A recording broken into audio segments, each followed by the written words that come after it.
il s'appelait Paul Bélanger.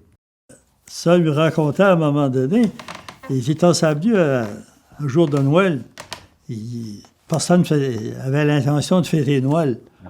Ça fait qu'il a dit à ses chums, il dit, on devra fêter Noël à notre façon, nous autres. Les autres, et lui, je sais pas, je pense qu'il était au Pérou, je pense. Fait que par là, il avait saisi un bateau, en tous les cas, allemand, puis il avait ramassé le drapeau, puis il avait toujours gardé le drapeau nazi. Fait que là, ils ont dit, ouais, ça sera le fun, tu sais, peut-être mettre de l'animation un peu, là, en bas, sur la pointe, là. Fait qu'ils sont allés, ils ont coupé un petit arbre, puis là, ils ont pris le drapeau, puis ils l'ont planté. Puis ça se trouvait le jour de Noël. Et puis, le jour de Noël, comme des raisons, ben, tu avais la messe, tu avais une messe de minuit, il y avait toujours une messe le jour de Noël. Puis ça s'est passé durant que les gens étaient à la messe. Tant qu'ils ont sorti de l'église, ils ont vu le drapeau nazi. Ils ont dit, en maudit, les Allemands nous ont envahis, on n'a pas eu connaissance, on a été pris dans l'église. Là, on est mal pris. Là, ils étaient sûrs que c'était les nazis. Fait qu'ils ont été reprimandés, ils ont fait de la prison pour ça. Mais ils avaient mis un peu de gaieté au jour de Noël pour ces gens-là, tu sais. Il y avait une jeune télégraphiste, là, elle avait juste 16 ans. Quand elle a été engagée par les autres, fait la livraison des télégrammes. Et puis, il fallait qu'elle soit identifiée. Puis l'uniforme d'une télégraphiste, dans le temps, ben, c'était comme une uniforme des femmes militaires, là, mais seulement c'était gris foncé. Et puis, il fallait porter le képi, pareil. Pourtant, en 1944, elle, sa fonction était plus sévère parce que après l'invasion de Normandie, là, il y avait beaucoup de Gaspésiens là, qui sont fait tuer, beaucoup qui sont fait blesser aussi. Mais il fallait qu'elle livre ces télégrammes-là à la maison, leur faire comprendre que... Mais elle ne pouvait pas divulguer ce qu'il y avait sur un télégramme. Mais tant que les gens la voyaient arriver avec un télégramme, soit qu'il était mort ou blessé. Puis je me rappelle, ma mère l'avait averti. Elle dit, si jamais que tu as un télégramme qui concerne mes fils, parce qu'il y avait 2 fils dans ce temps-là de l'armée, elle dit, emporte-moi pas ça à la maison. Elle dit, je le donnerai à mon père, sa cordonnerie. Fait que, elle ne voulait pas subir le choc, probablement, de ça non plus. Mais par contre, tant que le premier de mes frères qui s'est fait blesser, lui, s'est fait blesser à l'entraînement, alors, c'était pas par télégramme. À ce moment-là, c'est un officier qui est arrivé à la maison, il a cogné. Et puis, il a livré en main que c'était Léonard qui s'avait fait blesser, mais qui était vivant, mais était dans un hôpital militaire. Mais tant que ça s'est venu à mon autre frère, Mathias, lui, c'était plus loin, lui, il s'est fait blesser en Hollande. Et puis, là, c'était vraiment un télégramme officiel, fait qu'elle l'a livré à mon père. Fait que mon père, ben, il ne savait pas lire. Puis, elle n'avait pas le droit de lire les télégrammes. C'est ça la question. Là, mon père dit, mais lis-les. Elle a dit, j'ai pas le droit. Je peux pas. Fait que moi, quand j'arrivais le midi d'école, j'arrêtais toujours prendre mon père pour les dîner. C'était sur ma route. Puis j'arrivais cette journée-là, il dit, je sais pas, j'ai peut-être des mauvaises nouvelles. Et il dit, un messagère m'a envoyé un télégramme, il dit, je l'ai mis là, il dit, là sur le comptoir. Si tu veux le lire. Ça fait que, ouais, j'ai dit, je vais le lire. Ça fait que, mais il ne s'avait pas fait tuer, il s'avait fait blesser. Puis, il était dans un hôpital. Puis, fait qu'il était quand même pas pire. Fait que, ça arrivé 2 fois. Ça arrivé encore. La même histoire s'est répétée après ça, en mars, en Allemagne. Fait que, mais elle avait une tâche difficile, là, à annoncer. Là, elle savait qu'il y avait dans le télégramme. Mais elle ne pouvait pas le divulguer, mais elle savait. Fait que j'étais sur le pont de Gaspé le soir, on était 3 jeunes, nous autres. Puis, parce qu'on traversait souvent le soir de l'autre côté, parce que on aimait voir le train rentrer. On s'installait dans un boxcar, là, puis on faisait des planifications, nous autres, des jeunes. Là. On bouleversait le monde, là, à cette époque-là. Il y avait mon cousin qui était toujours mon bras droit, là, Raymond Sinette. Puis l'autre, c'est Alexandre Bernier. Et puis, là, on voit ça s'approchait. Parce que le sous-marin, c'était bas, hein? Le bateau naval, c'était quand même assez haut. Puis je trouvais ça drôle, puis il y avait une Fairmiles qui escortait aussi. Ça arrivait tout vers le pont, parce que c'était un pont Lévis, hein, ça rouvrait.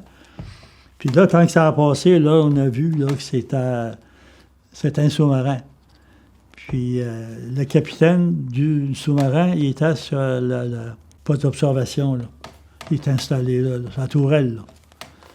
Et puis, là, ça s'en allait vers Gaspé. Là, on s'est dépêché à aller voir ce sous-marin arriver. Fait que là, ils nous ont dit que, j'entendais les gens qui parlaient, là, ils ne s'en pas adressé directement à nous autres, que le lendemain, ce sous-marin-là, il était... le public pouvait aller le visiter. Fait qu'on s'est dit, ben, demain, on va être les premiers à aller visiter le sous-marin allemand. Fait qu'imagine-toi, là, on avait tellement entendu parler, tellement eu connaissance de tout ce qui s'est passé. On va en envoyer un réel, là, c'était pas un film, hein? C'est que j'ai descendu. Et puis, ça sentait mauvais. Imagine-toi, le pétrole, puis ça sentait aussi la saleté. Ces gens-là ne se lavaient pas tous les jours, là. Tu sais, tu avais quand même 50, 60 personnes, là. Fait que c'était macabre, c'était sombre. Hein? C'est sûr, tu n'avais pas de fenêtre, hein? Tu avais des petites lumières. Alors ici, c'est un passage, hein? Et puis là, j'ai vu où les gens, il y avait encore des torpilles là-bas. Ils étaient installés, il y avait des gens qui couchaient par-dessus les torpilles dans des hamacs. Il manquait d'espace, hein? Fait qu'il y avait des torpilles en avant, tu en avais en arrière. Puis ces gens-là, ils ne couchaient pas toutes, mais il y en avait plusieurs par-dessus les torpilles, il manque d'espace, là. Mais c'était un fouillis, là, épouvantable, là. C'était beaucoup de machinerie aussi, de choses techniques, hein? Parce qu'un sous-marin, ça demande quand même... c'est des moteurs, hein? Puis là, on a vu c'était quoi un périscope, là. C'est vraiment, là. Et ça fait qu'on voyait ça dans des films, on n'avait jamais vu un vrai, là. Je me disais toujours comment ces gens-là peuvent vivre dans un petit espace obscur, juste des petites lumières d'un passage. C'est long, là. Le sous-marin, c'est long, là. Fait que, non, c'était pas... Non, mais j'étais content de voir un sous-marin quand même, là. Je pouvais me vanter, je disais aux autres jeunes, ben moi, j'étais voir le sous-marin, tu sais. Les autres, ils disaient, oui, on l'a vu, mais il n'y avait pas descendu dedans. Là, le sous-marin lui-même, là, il s'est accosté au qu'on appelait le quai Carter. Aujourd'hui, on voit des vestiges encore, là. Et des pilotis qui sortent encore, là, sur la plage, là, c'est exactement là, là. C'est juste au tournant, quand tu vas au bout de la promenade, puis tu retournes vers l'autre promenade, là, c'est là que le quai était. Alors, c'est là que le sous-marin était. Il est resté une semaine, là.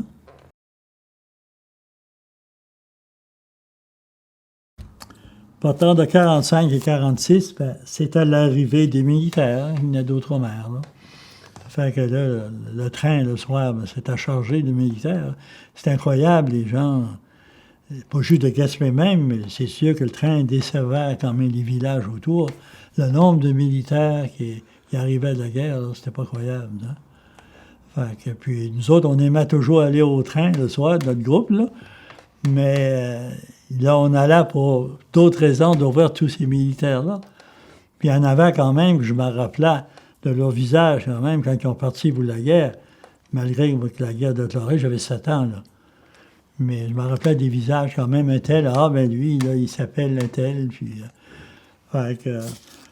Dans ces temps, là, il y en a qui arrivaient avec des graves blessures aussi, hein. Ils arrivaient en béquille, les jambes coupées, d'autres, c'est des bras. D'autres, ils avaient laissé l'uvine aussi, là, hein, c'est champs de bataille. On voyait, là, le résultat de cette guerre-là, c'est que ça avait fait à nos citoyens, à nous autres, à Gaspé, hein, notre jeunesse.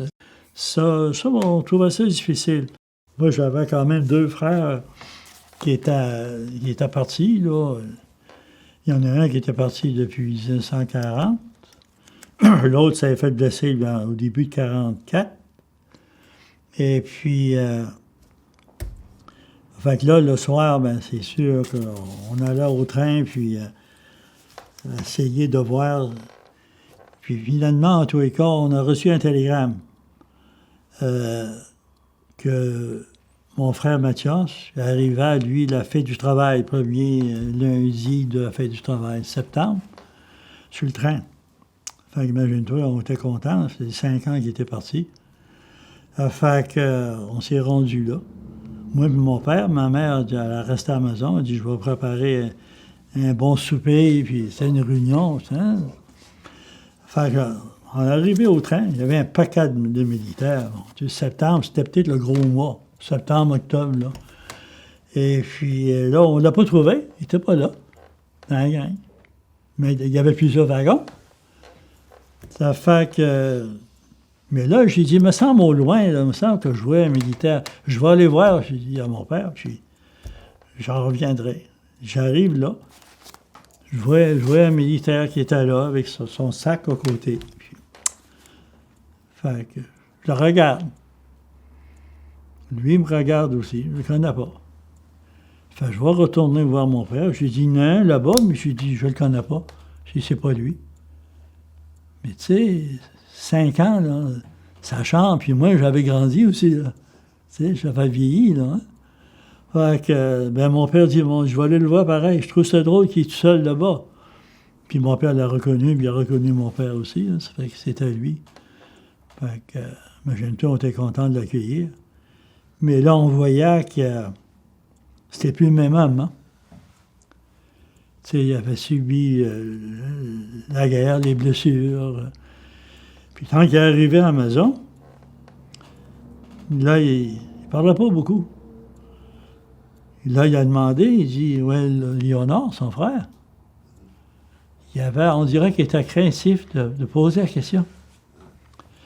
Ce que je me rappelle, ma mère il a dit, elle dit, ah oui, c'est vrai, j'ai oublié de te dire, elle dit, il est dans un hôpital militaire à l'heure actuelle. Elle dit, ça fait déjà quand même 1 an qu'il est là. Mais il dit, ce qu'il y a eu, là, il a expliqué qu'il y avait une grenade de phosphore qui avait explosé dans les mains. Et puis, il était gravement brûlé, les 2 mains, les jambes. Puis il était encore là, encore. Hein. Fait, mais c'était pas... Il parlait pas beaucoup. Mais les rues étaient pleines de ces gens-là qui retournaient. C'était quand même plaisant de les voir retourner. Hein.